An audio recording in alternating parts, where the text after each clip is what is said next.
Assalamualaikum warahmatullahi wabarakatuh. Halo teman-teman, perkenalkan nama saya Nadia Efrianti dengan NPM 2062201034. Saya dari Prodi Akuntansi Fakultas Ekonomi dan Bisnis Universitas Muhammadiyah Bengkulu. Baiklah, di sini saya akan menjelaskan materi tentang segmen operasi. Sebelumnya, saya akan menjelaskan definisi segmen operasi tersebut. Segmen operasi adalah komponen dari entitas yang terlibat dalam aktivitas bisnis untuk memperoleh pendapatan dan menimbulkan beban. Hasil operasinya dikaji ulang secara berkala dan memiliki informasi keuangan yang terpisah. Segmen operasi juga dapat terlibat dalam aktivitas bisnis yang belum menghasilkan pendapatan. Misalnya, operasi permulaan dapat menjadi segmen operasi sebelum memperoleh pendapatan. Materi selanjutnya adalah konsep pelaporan segmen operasi.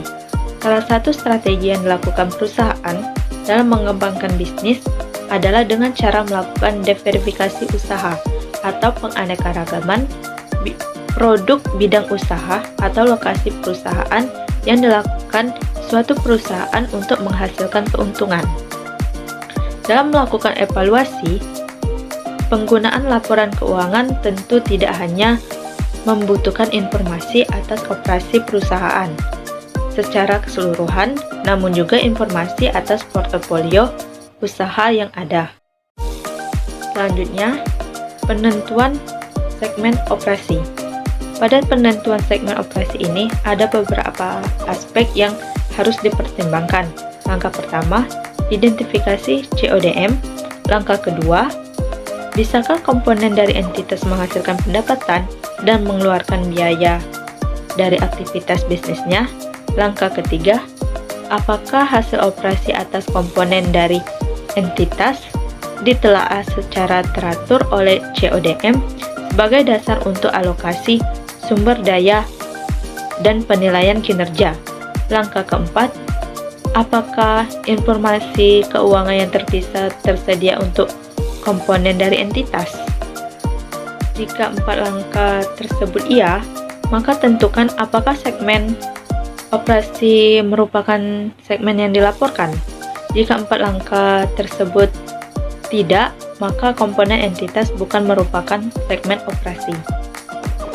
Baiklah, materi selanjutnya adalah segmen dilaporkan. Pada segmen dilaporkan ini terdapat ambang batas kuantitatif.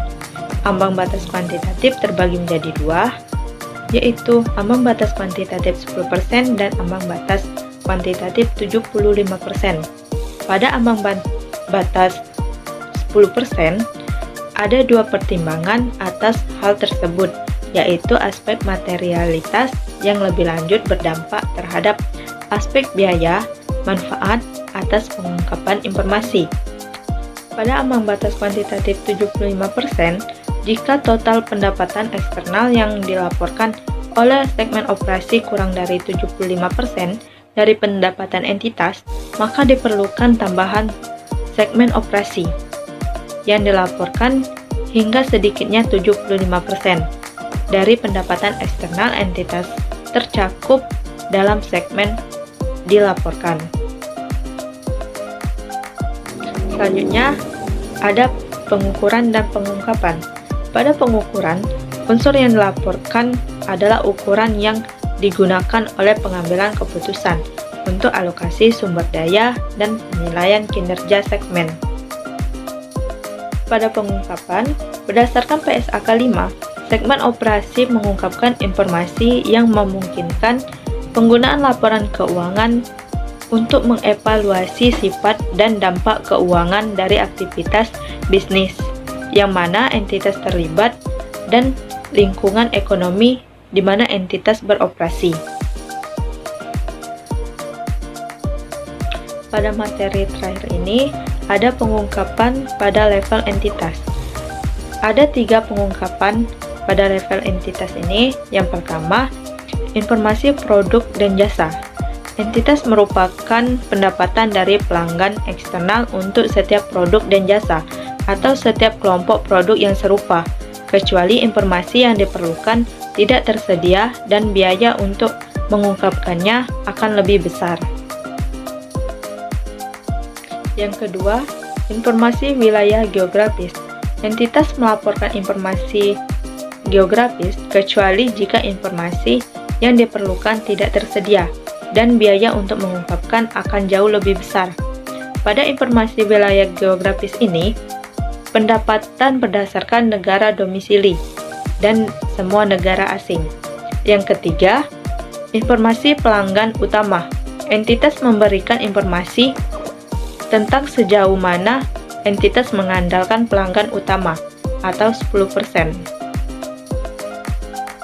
Baiklah, itu saja materi yang dapat saya sampaikan. Lebih dan kurang saya mohon maaf. Wassalamualaikum warahmatullahi wabarakatuh.